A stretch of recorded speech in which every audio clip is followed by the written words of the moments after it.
festivities as transport fares have hit the rooftop. Residents continue to lament the situation, calling on government to find a lasting solution to the 3-week-old crisis.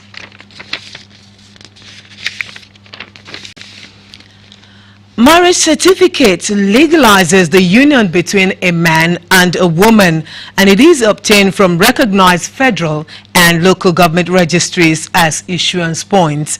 Over time, because of its importance, those authorized to issue the documents have capitalized on this opportunity to milk intending couples. During the rounds is the allegation that intending couples may have to break the bank to obtain marriage certificate from the registry of Akure South Local Government Area of Ondo State. Zaid Aribisala digs into this accusation and now reports. Often held under the atmosphere of joy, marriage and every process that accompanies it is executed by intending couples, whether traditionally, religiously, or perhaps what you call legal process. For any solemnization to be recognized under the Nigerian law as stipulated in the Marriage Act, couples must obtain a marriage certificate after the conduct of the legal rites at the federal or local government registries. What exactly goes unnoticed by unsuspecting intending couples? This undercover reporter tried to spotlight the financial mismanagement or extortion ongoing at Akure South Local Government. For a first-timer, it might seem difficult to locate, but upon entry into the building crested with the local government's name, a turn to the left, another to the right takes you down to the last structure where you will make the final turn to the right. Don't be afraid, the description on the wall will guide you. I met with a woman who identified herself as Agumbiade and made inquiry on the process of obtaining a marriage certificate as I intend to get married early next month. A 21 days notice will be made at the registry, after which couples can then be recognized to pick the certificate. For this to actually take effect, she says a sum of 25,000 naira is required. 1 month's notice, that is 21 working days. 21 working days is 1 month notice. Total amount is 25,000 with 2 passports each. And for recollection of a lost certificate, Mrs. Agumbiade said it would cost 7,000 naira. We can't issue 2 certificates. It's not possible. We only give him a certified true copy.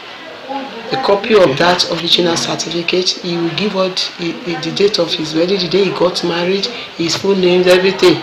So we check our records there. We were able to get the certificate. If truly the wedding was conducted in this local government, definitely we will have a copy of his certificate, because certificate always comes in triplicate. Okay. So a copy will be here. So after supplying all those information, we search for the certificate and he will pay several thousand for everything. We give him that certified true copy. Unconvinced about this revelation, which was also corroborated by the marriage registrar who spoke with another colleague of mine, I proceeded to get clarification from the head of local government administration. Mr. Debo Olajide repeatedly told this reporter that the fee payable is 15,000 naira and that due process requires payment to the official bank account of government. The registration is about 15,000 naira for one marriage. And most of the time they pay directly to the bank. He said actions would be taken after the interview with the administrative head. Then the question, who is right or wrong, and how many people have been caught in the web.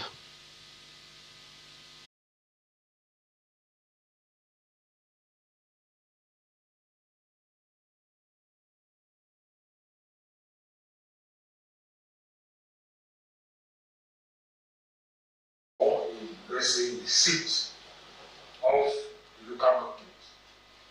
So, the seat of the local government there. And it's probably Pensive. This report will assist us a lot. I want to trust that you have done a thorough job, because you are carefully selected. And that's why you have a few lawyers there and others training carefully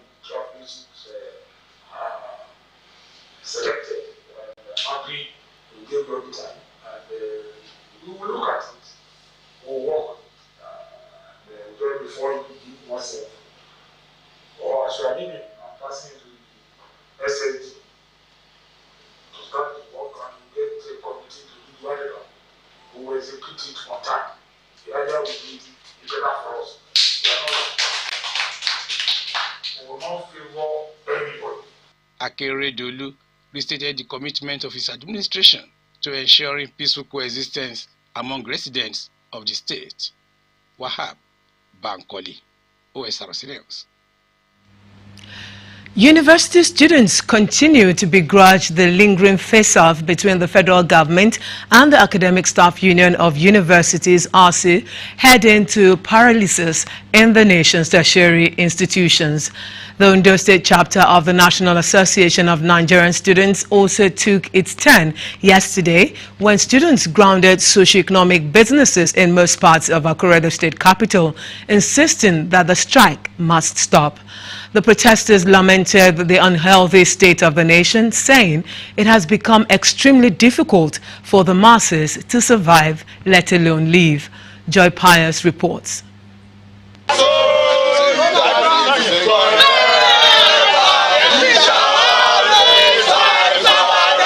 Students under the aegis of the National Association trooped out en masse to stage a peaceful protest in respect of the ongoing strike embarked upon by the Academic Staff Union of Universities, ASU. Displaying several placards, the students blocked the Akure-Ilesha highway, preventing vehicular movement, with commuters stranded while some resort to trek into their various destinations. Ondo State Chairman of the association, Surprise Omotosho, and other members of the association affirmed that students are tired of the constant strikes by university lecturers, while calling on government to focus on the plight of students to arrive at a favorably conclusion that will enable them go back to school. We say no to this ASU strike. It is time that the Nigerian students, we have taken our step, that if we don't allow to stay in the school campuses, we go back to the streets. Because we believe this is the only language the Nigerian government understands. As the Nigerian students, education is our right, not a privilege, because we pay for it. The Nigerian students demand quality and perfect education. We pay for it. In previous years, it was free for them, but now we are paying for it. Now we are paying for the education. Now, by the time we are paying for the education, then we should enjoy the dividends of what we are paying for. We are here to tell the federal government that we say no to the nonchalant attitude of the federal government and the ASU towards the plight of Nigerian students. The Dean of Students Affairs, Federal University of Technology, Akure, Professor Gbenga Unibi, who was at the scene of the protest, advised the students to maintain decorum by preventing the peaceful protest from escalating into crisis. It's their right to protest, especially when they are not comfortable. But my shout to them is that they should ensure that it's not violent.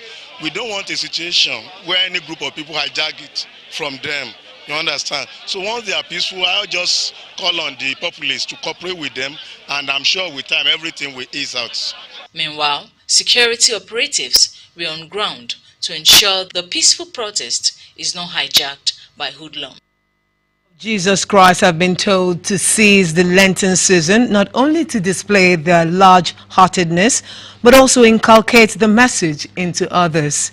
Reverend Father Matthew Ologun of Mary Queen of Angels Catholic Church, Akure, encouraged the Christians as they continue the 40-day fasting period, which began yesterday with Ash Wednesday. The cleric noted that the nation is navigating a critical moment, that Nigerians need to sob on one another's shoulders to ride through the present storm. Correspondent Bisola Aluko has details.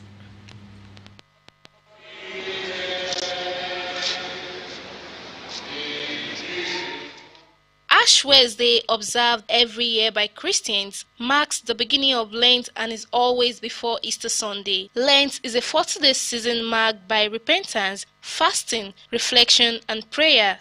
The 40-day period represents Christ's time of temptation in the wilderness, where he fasted and where Satan tempted him. The Roman Catholics observe the period beginning with the application of ashes on the forehead, a reminder that from ash we came and to ash we return. Christians in Akure observed Ash Wednesday in commemoration of the day. Reverend Father Matthew Ologun of Mary Queen of Angels Catholic Church, Akure, urged them to see the Lenten season as a period of reflection and time to renew hope in God. He called on Christians to practice more good deeds such as almsgiving and to be particularly close to the needy and the suffering. Ash Wednesday reminds us that we are called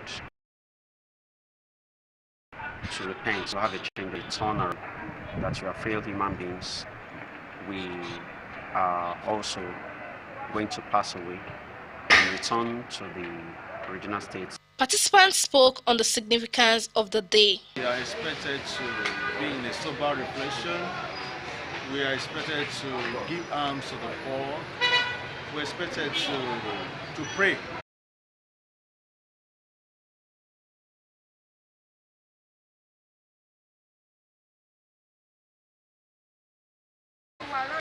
In preparation for his journey back to heaven.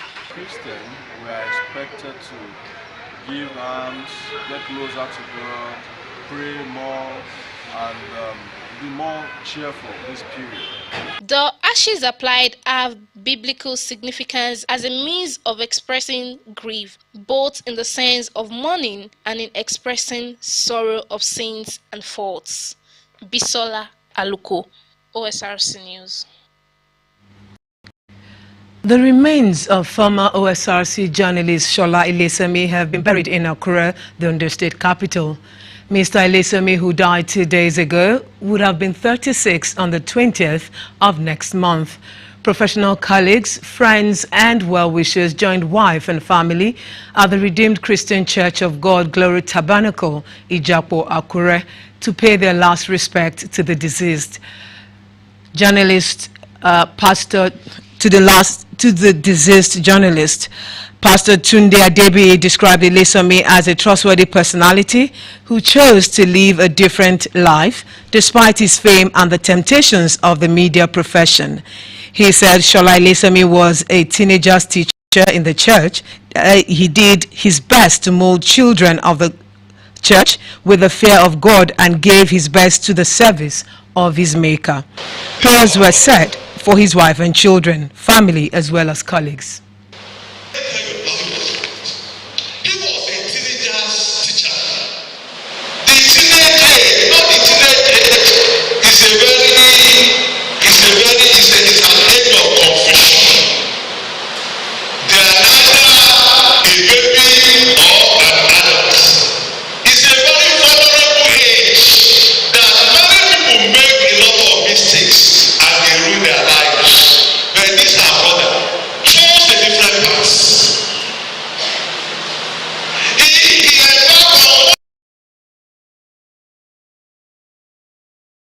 Service, his remains were taken to his site for committal.